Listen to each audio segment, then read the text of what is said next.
നമസ്കാരം. കഴിഞ്ഞ കുറേ കാലമായി വാർത്തകളിൽ നിറയാത്ത ഒരു രാഷ്ട്രീയ വ്യക്തിത്വമാണ് വരുൺ ഗാന്ധി.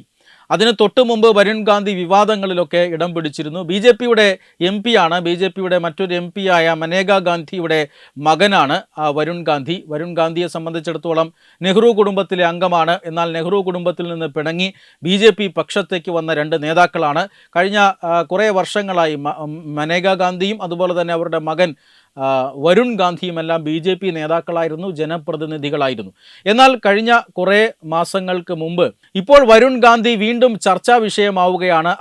അദ്ദേഹം വാർത്തകളിൽ ഇടം പിടിക്കുന്നത് കഴിഞ്ഞ ദിവസം പ്രധാനമന്ത്രി നരേന്ദ്രമോദിയുമായിട്ടുള്ള അദ്ദേഹത്തിൻ്റെ സന്ദർശനമാണ്. കുടുംബമടക്കം എത്തിയിട്ടാണ് പ്രധാനമന്ത്രി നരേന്ദ്രമോദിയുമായി അദ്ദേഹം കൂടിക്കണ്ടത്. ഭാര്യ യാമിനി റോയ് ചൗധരി, അതോടൊപ്പം തന്നെ മകൾ അനസൂയ എന്നിവർക്കൊപ്പമാണ് വരുൺ ഗാന്ധി പ്രധാനമന്ത്രി നരേന്ദ്രമോദിയെ അദ്ദേഹത്തിൻ്റെ ഔദ്യോഗിക വസതിയിലെത്തി കണ്ടത്. മാത്രമല്ല, പ്രധാനമന്ത്രിയോടൊപ്പം നിൽക്കുന്ന ചിത്രം അദ്ദേഹത്തിൻ്റെ സമൂഹ മാധ്യമ പേജുകളിൽ പ്രസിദ്ധീകരിക്കുകയും ചെയ്തിരുന്നു. പ്രധാനമന്ത്രി നരേന്ദ്രമോദിയുടെ അനുഗ്രഹം വാങ്ങാൻ എത്തിയതാണ് എന്നാണ് ആ ചിത്രത്തിൻ്റെ അടിക്കുറിപ്പ്. ഇത് ദില്ലിയിൽ വലിയ ചർച്ചാ വിഷയമാവുകയാണ്. വരുൺ ഗാന്ധി വീണ്ടും ബി ജെ പിയിലേക്ക് സജീവമാകുന്നു എന്ന ചോദ്യമാണ് ഇത് ഉയർത്തുന്നത്. കാരണം കഴിഞ്ഞ കുറേ നാളായി ബി ജെ പിയിൽ നിന്നും അകന്നു നിന്നിരുന്ന ഒരു നേതാവാണ്. അകന്നു നിൽക്കാനുള്ള കാരണം ഈ വരുൺ ഗാന്ധിയുടെ കയ്യിലിരിപ്പ് തന്നെയാണ്. കാരണം അദ്ദേഹം പിലിഭിത്തിൽ നിന്നുള്ള എം പി ആയിരുന്നു. അങ്ങനെ എം പി ആയിരിക്കെ തന്നെ പാർട്ടി നൽകിയ പദവി വഹിച്ചുകൊണ്ട് തന്നെ പാർട്ടിയുടെ പ്രത്യയശാസ്ത്രപരമായ കാര്യങ്ങളെപ്പോലും വിമർശിക്കുന്ന രീതിയിലുള്ള പല പരസ്യ പ്രസ്താവനകളും അദ്ദേഹത്തിൻ്റെ ഭാഗത്ത് നിന്നുണ്ടായി. ജയ് ശ്രീറാം, അതുപോലെ തന്നെ ഭാരത് മാതാ കി ജയ് എന്നീ മുദ്രാവാക്യങ്ങളെപ്പോലും അദ്ദേഹം വിമർശിച്ചു. ജനങ്ങൾ വലിയ പ്രതിസന്ധിയിലാണ്, ജനങ്ങൾക്ക് ധാരാളം പ്രശ്നങ്ങളുണ്ട്, ആ പ്രശ്നങ്ങൾ പരിഹരിക്കുന്നതിന് പകരം ജയ് ശ്രീറാം, ഭാരത് മാതാ കി ജയ് എന്നീ മുദ്രാവാക്യങ്ങൾ വിളിക്കുന്നത് ശരിയല്ല എന്നാണ് അദ്ദേഹത്തിൻ്റെ അഭിപ്രായം. മാത്രമല്ല, ഈ കർഷകർ, ഈ ഉത്തർപ്രദേശിൽ നിന്നുള്ള കർഷകർ, ലഖിംപൂരിയിൽ നടന്ന അപകടം, ഇതിനെയൊക്കെ വരുൺ ഗാന്ധി വളരെ നിശിതമായി തന്നെ വിമർശിച്ചിരുന്നു.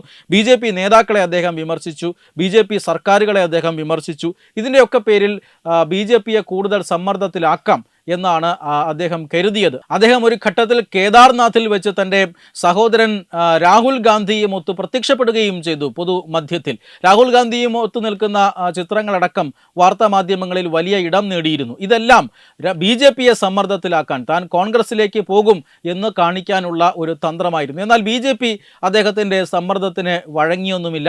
2024 ലോക്സഭാ തിരഞ്ഞെടുപ്പ് വന്നു.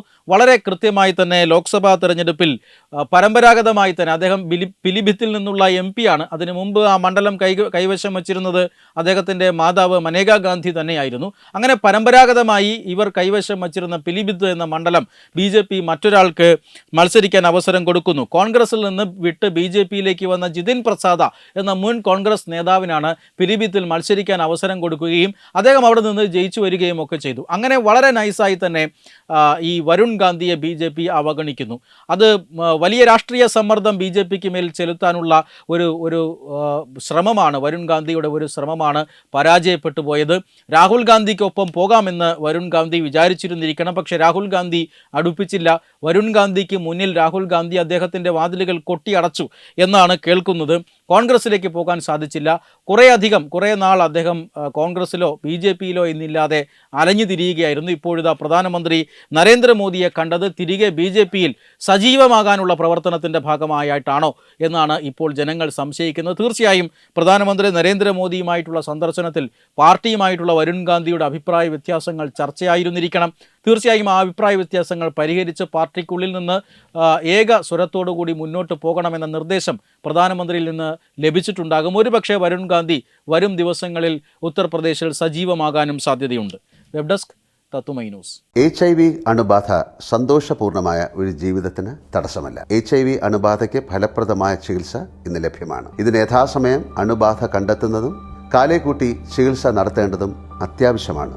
സൗജന്യമായ ചികിത്സയും മാർഗനിർദ്ദേശങ്ങളും സർക്കാർ ആശുപത്രികളിലെ ART അഥവാ ഉഷസ് കേന്ദ്രങ്ങളിൽ ലഭ്യമാണ്. ആരോഗ്യ സംരക്ഷണം ഓരോരുത്തരുടെയും ഉത്തരവാദിത്തമാണ്.